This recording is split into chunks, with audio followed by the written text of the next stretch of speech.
नमस्कार दोस्तों, मैं वैद्य सोनी कुमार हिमाचल प्रदेश हमीरपुर डिस्ट्रिक्ट से हूं। और दोस्तों, ये भी परिचय दे देता हूं कि हम ग्रामीण लोग हैं। और जैसे कि आप देख सकते हैं कि यहाँ हरे भरे पेड़ हैं, थोड़ा जंगल भी हैं। तो दोस्तों, आज मैं आपको जिन लोगों के भीतर तनाव की कमी है, कुछ भी सेक्सुअल डिसऑर्डर प्रॉब्लम है, उसके लिए आप क्या करें। तो सबसे पहले दोस्तों, मैं एक चीज़ क्लियर करना चाहता हूँ कि बहुत सारे लोग कहते हैं कि जी हम कौन सा तेल लगाएं। कोई कहता है कि चमेली का तेल लगाएं, कोई कहता है अलसी का तेल लगाएं, या कोई कहता है तिल का तेल लगाएं, कोई कहता है अरंडी का तेल लगाएं।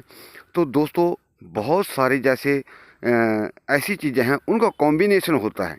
अगर कोई चमेली का तेल इस्तेमाल करना चाहता है तो उसके भीतर जो अश्वगंधा का पाउडर है वो मिलाया जाता है। जैसे अगर किसी के लिंग में टेढ़ापन है तो वो जैसे बकरी की चर्बी होती है, उसका जो घी निकाला जाता है, फिर बिनौले की जो अंदर गिरी होती है, जिसको हम बिनौले की मींग कहते हैं, उसको पीस करके उसके भीतर मिलाया जाता है, उसका पेस्ट बनाया जाता है। तब फिर उसका जो लेप है, जिनके अंदर लिंग के टेढ़ेपन की शिकायत है, वो इस तरह से वो चीज़ें तैयार होती है दोस्तों। लेकिन एक और चीज़ मैं बहुत यहाँ कॉमन सी कहना चाहता हूँ कि जिन लोगों को भी सेक्सुअल डिसऑर्डर होता है तो एक विशेष चीज़ का ध्यान रखें, उनका शुक्र जो है वीक होता है। तो इसके लिए आप एक छोटा सा उपाय ज़रूर करें दोस्तों। इसका कोई नुकसान नहीं है, हमेशा आपको इससे फ़ायदा ही मिलेगा। तो आप क्या करें कि चांदी की अंगूठी आपने बनवानी है और डालनी है अपने अंगूठे में। चांदी की एक अंगूठी आपने बनवा करके आपने अंगूठे में इसको डालना है। तो इससे भी आपकी जो शुक्र से संबंधित प्रॉब्लम है या सेक्सुअल डिसऑर्डर है, उसमें आपको कमी मिलेगी, यानी कि उससे आपको फ़ायदा होगा। ये दोस्तों एक आध्यात्मिक स्तर पर बात कर रहा हूँ मैं, और ये वैज्ञानिक तौर पर भी ये बातें प्रूव होती हैं। दोस्तों, आज मैं आपको एक बहुत ही ख़ास चीज़ बताने वाला हूँ। वो क्या है दोस्तों, ये जैसा कि मेरे हाथ में आप देख सकते हैं, ये क्या है? प्याज है। ये प्याज है और इसका वज़न लगभग मेरे ख्याल से 15 ग्राम होगा अप्रॉक्सीमेटली। ये प्याज की गांठ है। अभी इन गांठों को आपने क्या करना है, कम से कम 1 किलो प्याज, लगभग साइज ऐसा हो, यानी कि इतना हो, मतलब उसका वज़न जो है प्रत्येक गांठ का वो लगभग 15 से 20 ग्राम के बीच हो। 20 ग्राम से ऊपर वो प्याज नहीं हो। आपने जितना भी आपने प्याज से दवाई बनानी है दोस्तों, ये अत्यंत प्राचीन नुस्खे मैं आपको बताता हूँ, और आपने आज तक ऐसे नुस्खे नहीं सुने हैं जो मैं आपको बताता हूँ।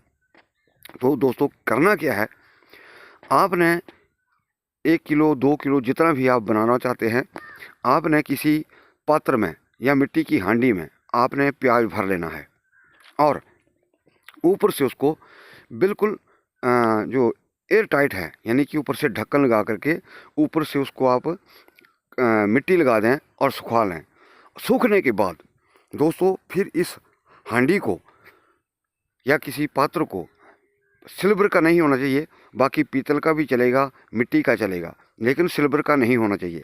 तो दोस्तों, फिर इसको बिल्कुल बंद करके आपने क्या करना है, जहाँ गाय बनती हो या बहुत सालों से गाय बनती हो, ऐसी जगह आपको ढूंढनी है।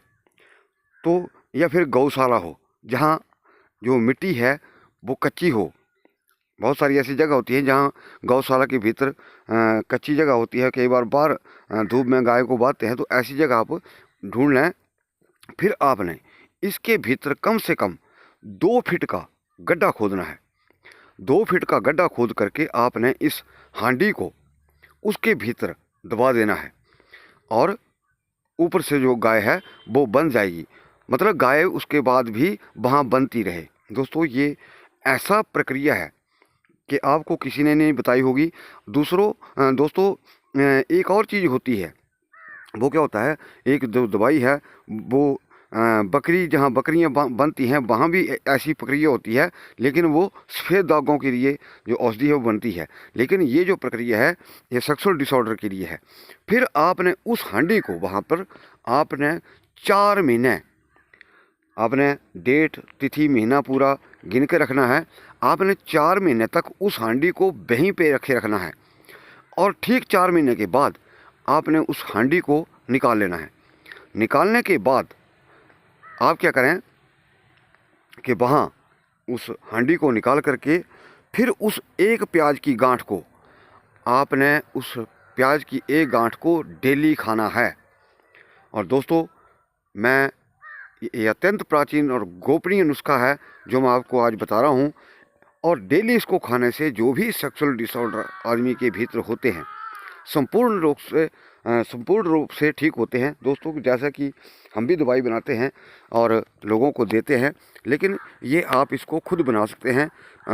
बाकी मैं कभी नहीं ये नहीं कहता किसी को कि हाँ मेरे से दवाई लो या मुझसे ट्रीटमेंट करवाओ, लेकिन मैं जो पुराने से पुराने ट्रीटमेंट है या जो भी अत्यंत गोपनीय है मैं आपको बताने की हमेशा कोशिश करता हूँ।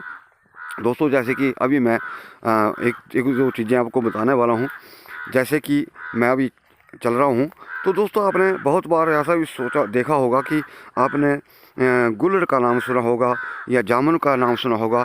दोस्तों, आज मैं आपको थोड़ा सा परिचय करा देता हूँ।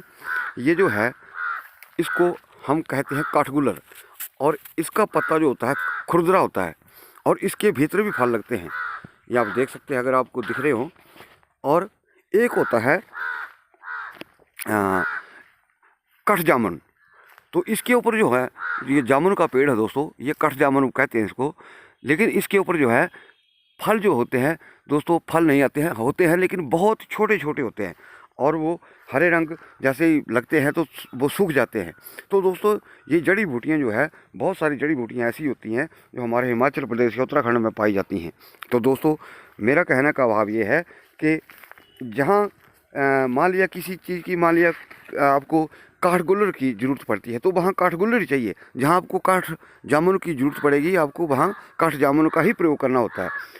मेरा वीडियो का ये थोड़ा सा बढ़ाने का मकसद ये है कि कई बार हम जो हैं या पंसारी की दुकान से हमें वो गलत चीज़ें भी देते हैं, जिसकी वजह से हमें जो दवाई है पूर्ण रूप से फ़ायदा नहीं करती है। तो दोस्तों, अंत में सभी माता भाइयों बहनों से यही निवेदन करूंगा कि आप इस वीडियो को ज़्यादा से ज़्यादा लाइक करें, शेयर करें और हमारे इस चैनल को भी जरूर सब्सक्राइब करें। वीडियो को देखने के लिए आपका बहुत बहुत धन्यवाद। नमस्कार।